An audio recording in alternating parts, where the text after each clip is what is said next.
que você traria de sugestão para aquele que está começando um estudo ou para aquele que ainda não criou um hábito de estudo? Como começar? Por onde começar? Como que o Rafael estuda, melhor dizendo? Gente, leitura é exercício. Leitura é criar hábito. E a criação de um hábito, ela é uma coisa demorada, mas é uma coisa que eu preciso exercitar. Porque eu vou buscar aqui agora uma metáfora para que a gente possa entender.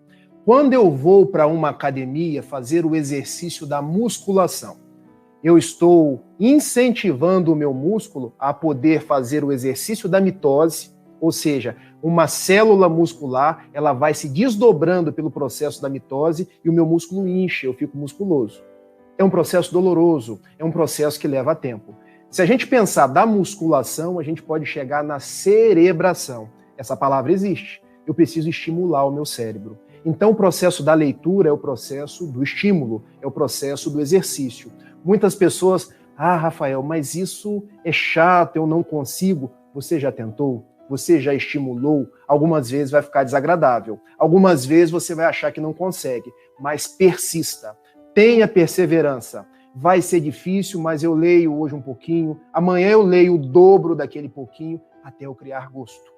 Como que o Rafael faz esse exercício? Não era fácil.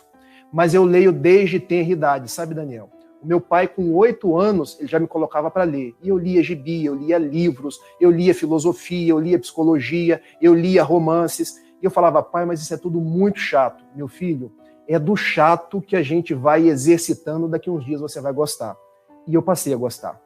E eu usei essa metáfora aí com a musculação para a gente entender que, da mesma forma que dói aqui, dói o exercício da cerebração, dói para eu começar a me acostumar com a leitura, mas depois eu ganho gosto, depois eu ganho pulso, depois eu ganho dinâmica para estudo. Então hoje eu pego um livro espírita, eu devoro ele às vezes numa noite, devoro ele em alguns dias. Então, como começar? Começar pelo início. Se eu quero começar a estudar o espiritismo, eu deixo sempre as obras básicas. O Livro dos Espíritos, o Evangelho segundo o Espiritismo. Rafael, mas é tão difícil. Chame uma pessoa para estudar junto. Mas vou estudar com quem? Escolha um grupo da sua casa espírita, um grupo virtual. Faça a leitura do livro no próprio culto do Evangelho no Lar, porque a gente pode, no culto do Evangelho no Lar, estudar um livro. Ler um livro do André Luiz, ler um livro do Emmanuel. A gente não precisa só ficar abrindo página ao acaso. Agora, force um pouco, porque tudo na vida eu preciso forçar. A minha filhinha não comia qualquer tipo de verdura. Hoje ela come brócolis, que é uma beleza. E como é que foi esse processo? Forçando até gerar o hábito. Então a gente vai precisar forçar um pouco para poder criar o hábito e aquilo com o tempo vai se tornando gostoso, prazeroso. Eu vou entendendo que a leitura abre as asas da minha imaginação, me descortina novos mundos e o Espiritismo traz tanta notícia. É uma leitura tão agradável, tem os romances, tem os livros científicos, mas sobretudo tem as obras básicas. Então, como começar? Por onde começar? Pelas obras básicas. Tem uma obra de Allan Kardec, O que é o Espiritismo, que é o diálogo com um padre, com um cético e com uma pessoa que era intolerante ao Espiritismo, obra fantástica. Uma outra obra, Viagem Espírita, de 1862, Kardec contando das suas viagens, das cartas que ele escrevia para as comunidades, mas o próprio Evangelho é uma leitura tão fácil, até chegar nos outros, porque são livros formidáveis. O livro dos médiuns, para quem quer entender os fenômenos extrafísicos, o livro Céu e Inferno, porque muitos dizem assim, mas ninguém voltou para contar como era do lado de lá. Quando a gente sabe que no céu e inferno, vários espíritos retornam e contam de suas vidas. O livro A Gênese. Então, tudo isso, para mim, hoje é muito prazeroso. E depois a gente vai chegando nos romances de Emmanuel. Que livros formidáveis. Há 2000 anos, 50 anos depois, Ave Cristo. Ave Cristo é um livro, um best-seller.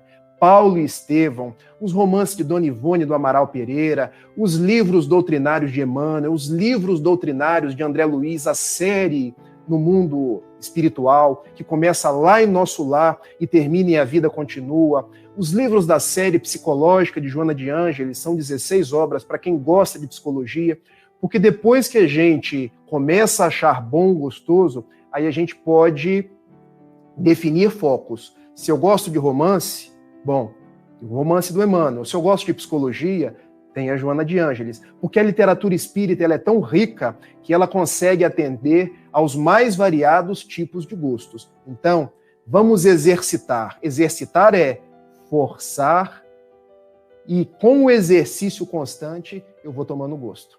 Uma vez perguntaram a Divaldo Pereira Franco assim, e eu achei a resposta formidável. Divaldo, todas as vezes que eu pego um livro para ler, eu durmo. E Divaldo respondeu, comece a ler sentado, porque você deve estar lendo deitado. Porque quando a gente lê deitado, o sono vem e nos leva. Esse é um processo natural. A mesma pessoa levantou, Divaldo, eu já estou lendo sentado. Eu durmo sentado. Meu amigo, então faça o seguinte, comece a ler de pé.